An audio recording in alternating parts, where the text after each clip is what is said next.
이 대망의 대선을 전후해서 우리 증시 어느 방향으로 흘러가게 될지 대망의 한 주입니다. 앞으로 매주 월요일 우리 시장의 현업에 계신 이 자문사 대표님 모시고 우리 한 주간의 시장 전략 한번 세워보려고 합니다. 마이트리 투자자문의 배윤정 대표 모셨습니다. 대표님 어서 오세요. 안녕하세요. 안녕하세요.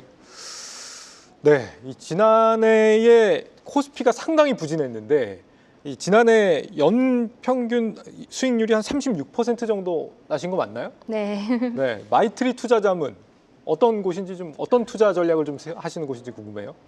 저희는 그 글로벌 멀티에셋 전략을 사용하고 있습니다. 쉽게 말해서 네. 글로벌 전 지역에서 주식, 채권, 원자재 등 가장 상승 여력이 있다고 보는 것, 가치가 있다고 보는 곳에 투자를 하는 것이고요. 예. 그래서 특정 섹터나 뭐 특정 지역에 쏠리지 않다 보니까 사실 높은 수익률을 좀 내고 있는 상황입니다. 뭐 국내, 해외, 뭐 원자재, 채권 뭐 다 한다 이 말씀이신 거죠, 한마디로?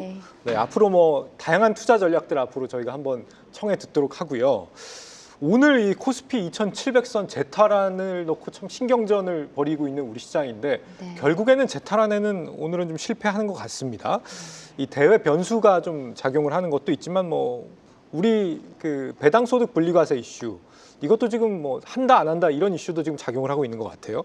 지금 현재 우리 한국 증시 국면을 어떻게 평가를 하세요?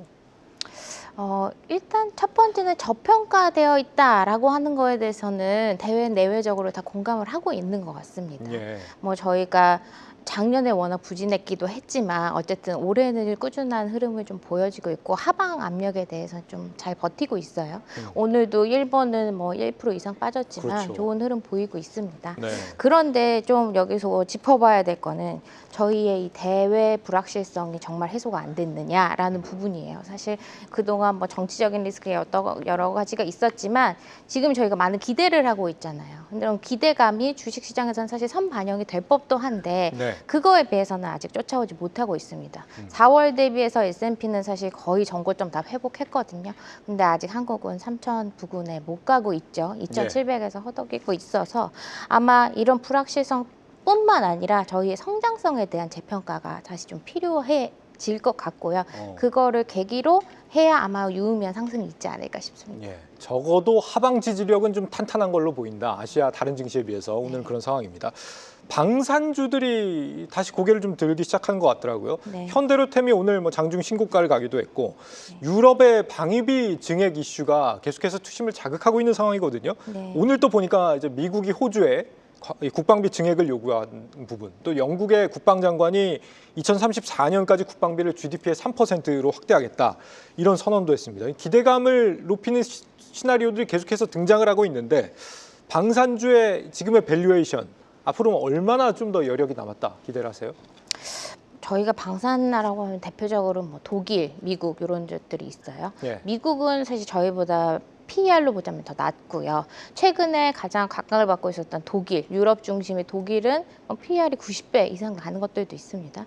그래서 PER 자체로 봤을 때 저희가 지금 현대 로템이나 뭐 LIG, 넥스원 얘네들이 한 3, 40배에 머물고 있거든요. 네. 뭐 꾸준한 수출과 호재가 동반이 된다면 이 이상도 갈 수 있을 거라고 봅니다.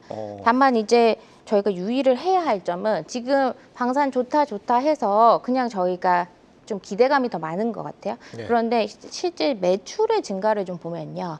24년에서 25년 추정치까지 봤을 때 한 25%에서 28% 수준이에요. 네. 그러면 지금 PER이 인정을 받기 위해서는 사실 훨씬 더 매출이 많은 증액이 좀 일어나야 합니다. 지금 저희가 좀 기대감을 갖고 있었던 호실적이라고 하는 부분은 수익성 측면에서 작년 대비 한 2배 정도, 23년 대비 2배 정도 늘었다는 것에 좀 더 주목을 하고 있는 것 같은데 예. 그게 더 긍정적으로 보여지려면 저희가 더 많은 수주를 유럽 쪽에서 이끌어내야 되지 않느냐라고 생각이 되고 그럼 이끌어낼 수 있느냐는 긍정적으로 봅니다.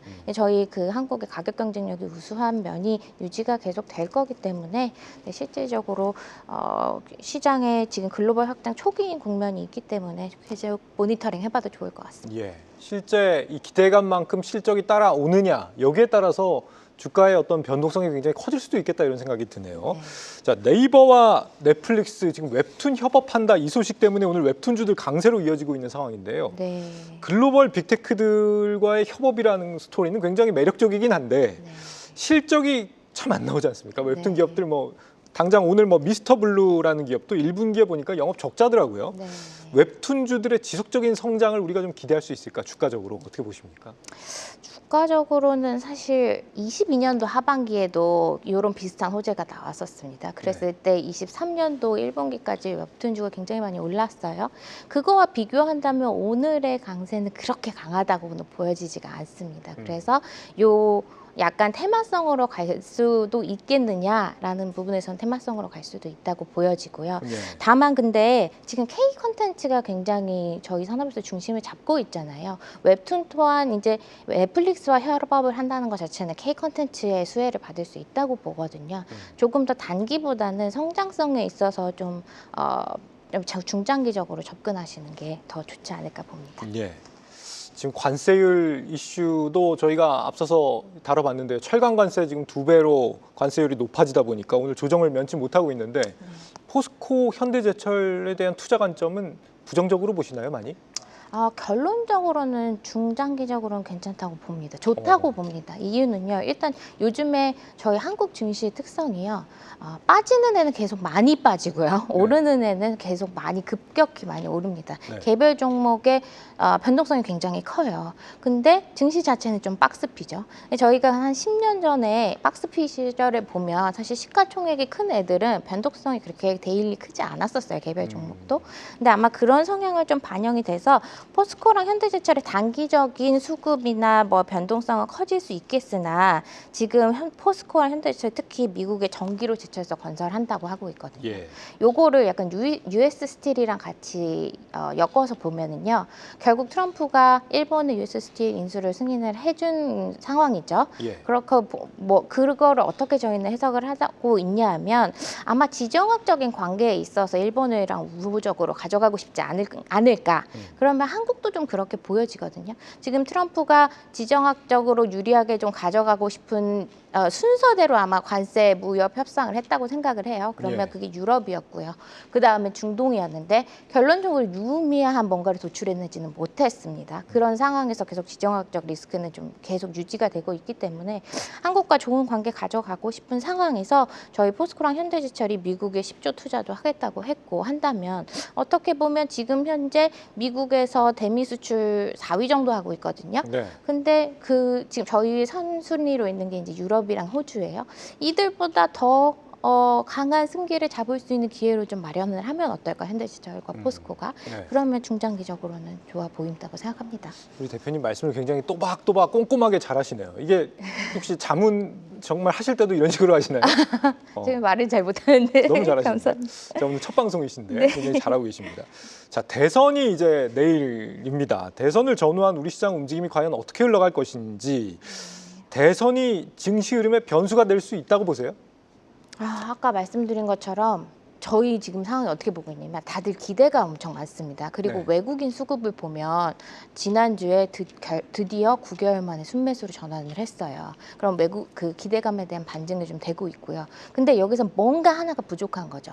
호재가 뭔가 하나 딱 나와주면 실질적으로 그게 기업의 성장이나 한국의 성장성에 영향을 미칠 것만한 호재면 네. 주가에 많은 모멘텀을 실어줄 수 있을 것 같은데 그런 게 아직 부족합니다. 그래서 저희가 이미 대선이 얼마 남지 않았기 때문에 내일 대선 뭐 치르고 결과가 발표한다고 해서 그것만으로 주가가 많이 오르기보다는 이제 어떤 후보가 당선이 되느냐 그리고 그 후보에 있어서 가장 우선적인 정책이 뭐가 될 것이냐 정책에 대한 기대주가 좀 더 빨리 움직이고 예. 크게 움직일 거라고 생각이 됩니다. 그래서 저 아마 지금까지도 좀 그랬어요. 저희 계속 기대감 가지고 있었던 조선, 방산, 원전 얘네들 흐름 되게 좋았는데 단기간에는 얘네 계속 유의미하게 보실 수 될 것 같고요. 예. 그 다음으로 이제 대선 후보들이 말하고 있는 뭐 AI나 반도체, 재생에너지 어떻게 움직일지 좀 봐줘야 될 것 같아요. 오늘 이 배당소득 분리과세 이슈가 있었는데 네. 이게 생각보다 처음에 나왔던 것보다 조금 유보적인 태도로 후보들이 좀 돌아선 것 같다는 네. 부분이 지금 오늘 고배당주들한테 약간 충격을 주는 것 같습니다. 네. 이 부분 좀 심각하게 봐야 될까요? 기대 대비 많이 좀 후퇴될 거로 우리가 좀 예상을 하고 가야 될지. 이게 뭐 이건 사견일 수 있는데 네. 저희가 뭐 종소세나 배당소세 이런 거 굉장히 증시에 많이 영향을 줄 거라고 생각을 하잖아요. 네. 뭐 물론 변동성을 야기하는 건 맞습니다. 위아래로. 그런데 제가 보는 거는 결국 저희 한국의 증시가 지금 다른 나라보다 유독 저평가 받고 있는 얘기는 그냥 결국은 펀더멘탈이거든요. 성장성이 과거에 비해 어땠느냐, 앞으로는 어떨 것이냐. 그래서 배당소득세가 당분간 뭐 어떻게 될 거냐에 따라서 논란은 계속 있겠고 시장을 좀 흔들어 놓을 수 있겠으나 그게 주가에 지대한 영향을 미칠 거라고 보지는 않습니다. 그렇군요. 아직까지는 뭐 큰 노이즈로는 작용하지 않을 수 있다는 기대감을 주시고 계신데, 자, 대선 이후에 한 달 동안 아무래도 이제 상호관세 협상 이슈가 이제 불거지게 됩니다. 이 이슈는 어떻게 보세요? 지금 상당한 우려들이 이미 시장에 반영이 돼 있는 상황 아닙니까? 증시에 앞으로 어떤 식으로 영향을 줄 거라고 보세요? 네, 말씀하신 것처럼 그동안 이미 트럼프의 발언으로 인해서 많이 악영향을 받을 건 많이 악영향을 받았다고 생각을 합니다. 그리고 예. 추가적으로 아까 말씀드린 것처럼 트럼프의 발언 대비해서 실질적으로 한국에 얼마나 강하게 좀 그 관세를 부과할 수 있겠느냐, 네. 한국에 정말 불이익을 줄 만한 그런 상황인 거냐, 그렇게는 보고 있지 않기 때문에 오히려 관세 협상이 시작하면 저 좋게 들리는 호재들의 시장이 더 반응할 수 있을 거라고 생각합니다. 아까 말씀드린 것처럼 이미 한국에 대한 기대감도 어느 정도 있고요. 그렇기 때문에 좀 더 부정적인 이슈보다는 긍정적인 이슈에 반응을 하지 않을까 생각합니다. 오늘 이 대선 후보들 중에는 이재명 후보가 어제 그 HMM 네. 부산 이전 무조건 완수하겠다 좀 강도 높게 강조를 했기 때문에 네. 이게 이제 해운 운임 하락의 상황이 이어지고 있는데 네. 과연 이 부산 이전이라는 모멘텀만으로 계속 HMM이 잘 갈 수 있을까? 네. 이런 의구심도 있거든요. 이 부분은 네. 어떻게 보십니까? 뭐 어려운 이슈입니다만 이제 제가 생각하기에는 뭐 누구나 다 그럴 거예요. 이거를 그냥 단기적으로 볼 수 있는 소재는 아닌 것 같습니다. 실질적으로 부산에 이전을 하겠다는 취지 자체가 거기다가 이제 저희 해양 산업을 좀 모아서 산업에 대한 그 성장을 일으키겠다고 하는 그렇죠. 거기 북극 때문에 항로를 개척하겠다는. 네, 그거에 대한 플랜은 굉장히 장기적일 거고요. 실제로 그게 시너지가 날 수 있느냐에 대한 효과까지는 굉장히 장기적인 이슈이기 때문에 HMM을 그것만 가지고 단기적으로 보시는 거는 좀 무리가 있지 않을까 생각합니다. 네, 지금 그 밖에도 뭐 대선 직후에 우리가 좀 눈여겨봐야 될 네. 뭐 섹터라도 있다면 어떤 네. 것들을 좀 조언을 해주시겠어요? 일단 밸류업을 좀 유의 깊게 봐야 될 것 같아요. 그 이유는 다른 네. 것보다도요. 두 대선 후보의 밸류업 방향성이 굉장히 다릅니다. 이재명 후보는 상법 개정에 대한 얘기를 다시 하고 있고요. 그리고 김문수 후보는 뭔가 기업에 대한 친화적이거나 규제를 완화하는 방식으로 밸류업을 하겠다라고 하고 있기 때문에 밸류업을 어떤 방식으로 풀어나갈 거냐에 대해서는 또 증시에 많은 영향을 미칠 수 있을 것 같습니다. 네. 그리고 또 하나는 실질적으로 한국 밸류업 프로그램이 일본이랑 되게 비교를 많이 받고 있어요. 네. 일본에서 그게 좀 먹힐 수 있었던 이유는 일본은 저희와 다르게 좀 정통적인 제조업에서 PBR이 굉장히 낮은 수준의 기업들이 많이 포진해 있습니다. 예. 근데 저희는 PBR이 1배 이상에 있는 것들이 시총 대부분의 큰 것들은 그렇기 때문에 걔가 얼마큼 유의미하게 작동을 할지는 모르겠으나 그런데 작동하게 만들어주는 플랜을 지금 하겠다고 하시니까 예. 유의미하게 보셨으면 좋겠고 두 번째는 신재생 에너지 섹터를 좀 보셨으면 좋겠어요. 왜냐하면 두 후보의 신재생 에너지에 대한 보는 관점이 또 달라요. 이재명 후보는 원전만 가지고는 안 된다. 신재생 에너지 가져갈 것이다라고 보고 빠졌는지 누락인지는 모르겠으나 김문수 후보는 신재생 에너지에 대한 언급은 없습니다. 그래서 두 후보 중 누가 당선되느냐에 따라서 그 갈림길이 생길 것 같아서 두 가지 섹터를 좀 보셨으면 좋겠네요. 네, 감사합니다. 주도주가 지금 매일마다 조금씩 달라지는 것 같아요. 그래서 네. 우리 시장이 조금씩 갈팡질팡하는 모습 요즘에 보여주고 있는데 이번 주 투자 전략을 좀 정리를 해주실까요? 마지막으로? 네, 이번 주 단기적으로 좀 본다면 어쨌든 외국인이 유의미하게 들어와주고 있기 때문에 외국인 수급에 좀 영향을 받고 있는 섹터들을 위주로 보시자라고 말씀드리고 싶어요. 네, 잘 들었습니다. 여기까지 듣기로 하고요. 마이트리 투자자문의 배윤정 대표와 함께했습니다. 대표님 매주 잘 부탁드리겠습니다. 계속해서 다양한 경제 이슈를 알고 싶다면 구독과 좋아요, 알림 설정 부탁드립니다. AI 캐스터 권미정이었습니다.